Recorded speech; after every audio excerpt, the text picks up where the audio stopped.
Vamos começar com as questões da prova de 2021 para o cargo de procurador da Câmara Municipal de Santos.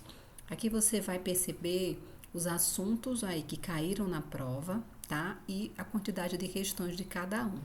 Então, veja, a gente tem um texto com 3 questões de interpretação. Em seguida, nós temos o assunto da conjunção, sentido figurado, crase, sinônimos, pontuação. Temos mais 2 questões de interpretação de texto com tirinhas. Temos colocação pronominal, regência verbal, emprego de expressões e regência nominal. Veja então que é uma prova muito voltada para aspectos gramaticais, tá? E nesse curso a nossa proposta é analisar as questões e ao mesmo tempo trazer conteúdo que vá fortalecer o seu conhecimento sobre esses temas, tudo bem? Agora a prova vai trazer os aspectos gramaticais relacionados ao texto, mas aqui o candidato teria realmente que mostrar o seu conhecimento da norma culta, da gramática, né? Dos aspectos aí relacionados à linguística que ele conhece. Então, vamos lá. Vamos para a questão 4. Eu concordo sempre, pois também conheço as armadilhas que as palavras montam.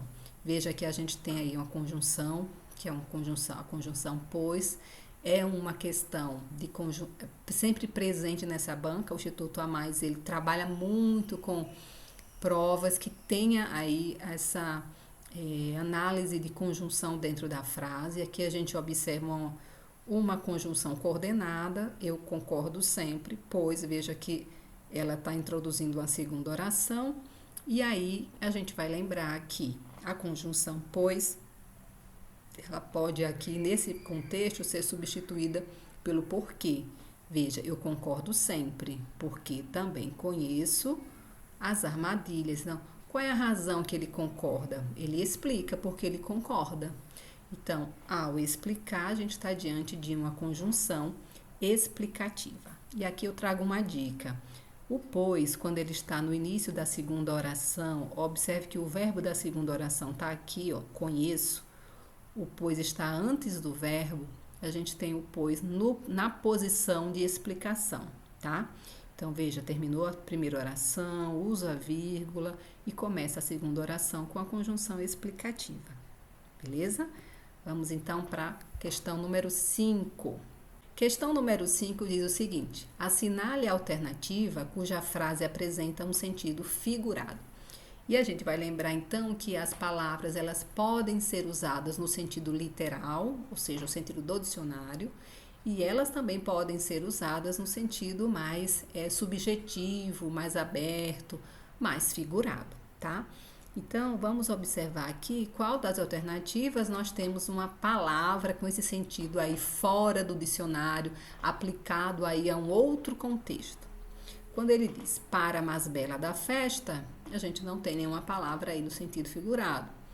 Pares, podendo escolher capacidades que lhe garantiriam várias mulheres, opta por ter apenas uma. Também aí nós temos todas as palavras no sentido literal. Eu concordo sempre, pois também conheço as armadilhas que as palavras montam. Veja, armadilhas que as palavras montam. Aqui a gente já tem uma questão no sentido figurado, porque como literalmente as palavras podem montar uma armadilha, né? Então a gente já tem uma figura de linguagem aqui, uma figura de linguagem que atribui características humanas a seres inanimados, por exemplo, palavras montar alguma coisa. E armadilhas aqui em que sentido, né? Armadilhas no sentido de situações que não são tão claras, né? Então, observe que a palavra armadilha ela foi usada no sentido figurado. E a letra D, por exemplo, quando digo que determinado acontecimento foi auspicioso, estou a falar em pássaros. E ele relacionou mesmo na etimologia como auspicioso está aí relacionado a pássaros, né, pessoal? Então, veja aqui a alternativa C da questão número 5. Vamos seguir. A banca traz agora na questão 6 um assunto sobre crase. Sempre está presente também aí nas provas de concurso público, né? Um assunto queridinho aí de banca. Vale a pena sempre estar atento e aprofundar as regras da crase, quando ela é usada, quando ela é proibida, quando ela é facultativa, tá? Muito interessante, sim.